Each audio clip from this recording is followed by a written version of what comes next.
Yeah, so you guys kind of hit on it. Obviously, Colorado's a very buzzy team. Ever since Deion had got there, Coach Prime. There's been more attention brought to Colorado since his arrival.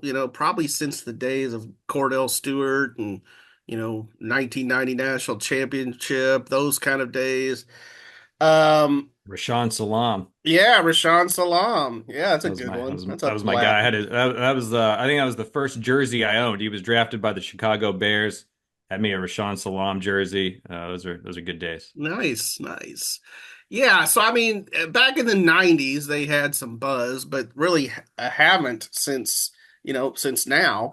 Um, but on the field, last year the Buffs go 4-8. This year they're 2-1, but of course, whiff on a big opportunity against Nebraska. That would have given, I think, Deion maybe kind of a signature win. So my question is this: do you guys think Coach Prime can win in Boulder, win big, and or is he just flying over on his way to another job? Yeah, I tend to go the flyover route. I have some personal history covering Deion Sanders just with the Prime Prep Academy and what went on there. And even back then, right, you would ask him for comment, you would ask him for interviews, you'd then write the story after he ignored you, and then he'd call you and get mad at you for not getting hit quotes and telling the whole story.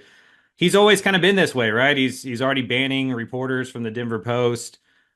He started his tenure by throwing most of his team under, a Louis bus when he got there.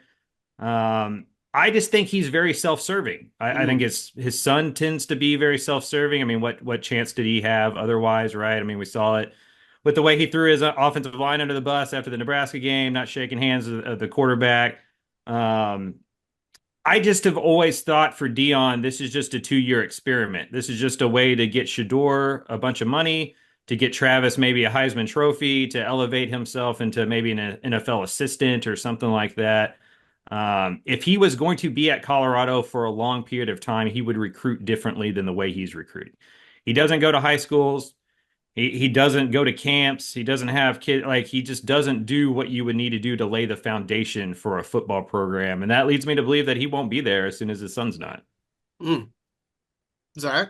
Yeah, Mike is spot on. I think it starts really like the proof is in the recruiting. Like if you don't recruit high schools and you don't build that base, like you're not building a program to where it's sustainable for more than a couple of years because the transfer portal can only do, I think, so much we've seen so far. So yeah, I don't think he's long for Boulder. I could see him starting next year, maybe not finishing next year, but like where is he going to go? Like he's not, you know, Florida would be hilarious for a bunch of reasons, but like he's an NFL guy, I think he would be better suited in the NFL. So yeah, I don't think he's long for Boulder, and yeah, I think the it's already being laid that he's going to be on his way out sooner rather than later, I think.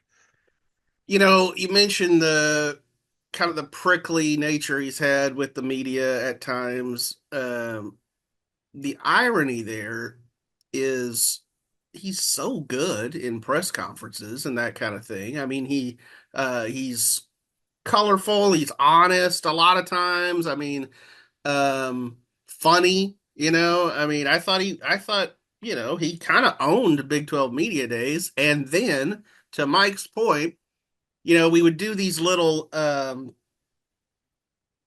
after the big press conference breakout sessions. And they're not on the schedule, but every coach would walk off the dais and there'd be a group of reporters there to get a little bit more from them. And Deion was the only one who did not end up doing that little breakout session. And the SID was, kind of apologetic. It was like, look, we got to go to ESPN, yada, yada, yada. But I mean, I do think he just operates, to the beat of his own drum. And I do think y'all kind of hit on it. I mean, he's probably bound for the NFL at some point. I guess I will play devil's advocate on the recruiting thing. I mean, I do feel like the transfer portal is the way recruiting is going a lot of times. Now, you still have to build your core through high schools. But I think there are coaches like Deion who are trying to see if they can build a winning team just by going all portal, like leaning into it. And uh, they've gotten some hits and some misses in that regard. It just feels lazy. Yeah. When you have Deion Sanders' name, when you have that cachet, when Colorado's got Travis Hunter and Shador Sanders, think of the event it would be for Deion to be at local high schools or at big time high schools with big recruits. Like if he did all that kind of stuff, they would have a foundation for after Shador being gone, for after Travis being gone. Yeah. But everything he's done so far is to make the team as good as it can be while Shador is there. Mm. And it just feels like, and Prime Prep was the exact same way. It's a way to elevate the Sanders family. Anything else that happens is great, right? If other positives happen, that's cool.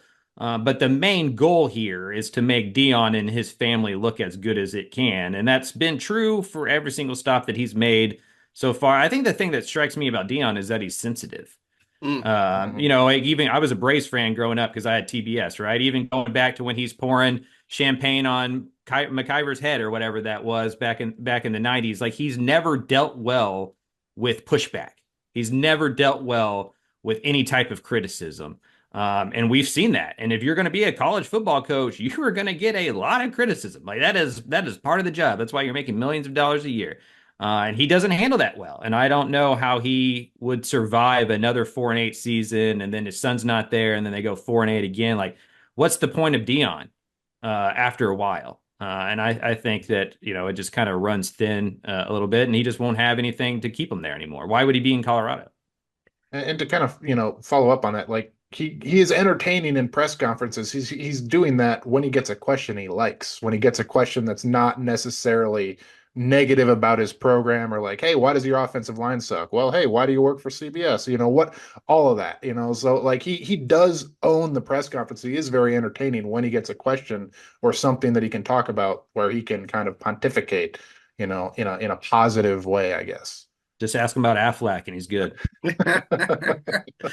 As Mike was sitting there talking about coaches who are colorful and can own a press conference and yet very sensitive, I could not help but have some PTSD flashbacks to a certain women's basketball coach that used to reside in Waco and whose name I shall not mention. But yeah, I've been there.